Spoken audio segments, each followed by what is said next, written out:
धडाच्या आधारावर herbal tea हा उपक्रम आम्ही राबवत आहोत. तुम्हाला माहित आहे का जगात सर्वात जास्त पाण्यानंतर पिले जाणारे पेय कोणते? चहा. भारताचे जास्त उत्पादन कोणत्या राज्यामध्ये केलं जातं? आम्ही सांगायचं काय तुम्हाला माहित आहे का चहाचा शोध कसा लागला? एक राजा होता, त्या राजाचं नाव बौद्ध धर्म असे होते. तो दर दिवशी पाणी गरम करून प्यायचा. तो एके झाडाखाली थांबला. त्या झाडाचे पान त्या पाण्यामध्ये येऊन पडले. तो त्या पाणी प्यायला घेतला आणि त्या राजाला वाटले ह्या पाण्याची चव तर वेगळीच आहे. आणि त्याने संशोधन केले की ही वनस्पती कोणती आहे आणि वनस्पतीचे नाव काय आहे. ही वनस्पती पूर्ण देशभरात पसरली. तुम्हाला माहित आहे का चहा हे नाव का पडले? तिकडे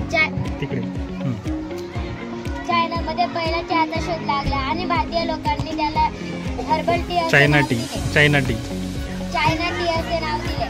आणि मग आपल्या महाराष्ट्रातील लोकांनी त्याला चहा असे नाव दिले. चायनाचं चाय झालं त्याच्यानंतर. नमस्कार मॅडम, यासाठी लागणारे साहित्य: वॉटर,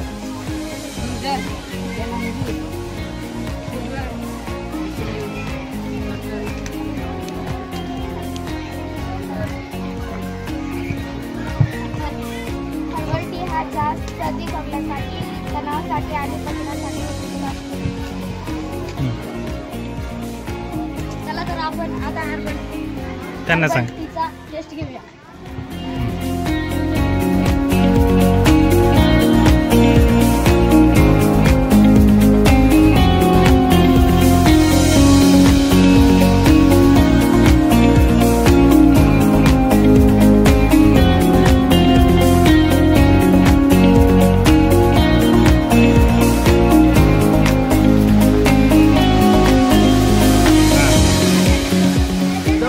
चहा बनवला. आपला आणि आपल्या विद्यार्थ्यांचं स्वागत आहे. चहा कोणता आहे तो? असेच उपक्रम वेळोवेळी राबवत चला. आम्हाला सहभागी करून घ्या. हर्बल टी प्या तंदुरुस्त. सुंदर चहा बनलेला आहे. मी आतापर्यंत असं आयुर्वेदिक चहा किंवा हर्बल चहा ही पिण्याची पहिलीच वेळ म्हणायला पाहिजे. इतक्या सुंदर चहा या ठिकाणी झाली. थँक्यू. हर्बल टी पिओ जिंदगी.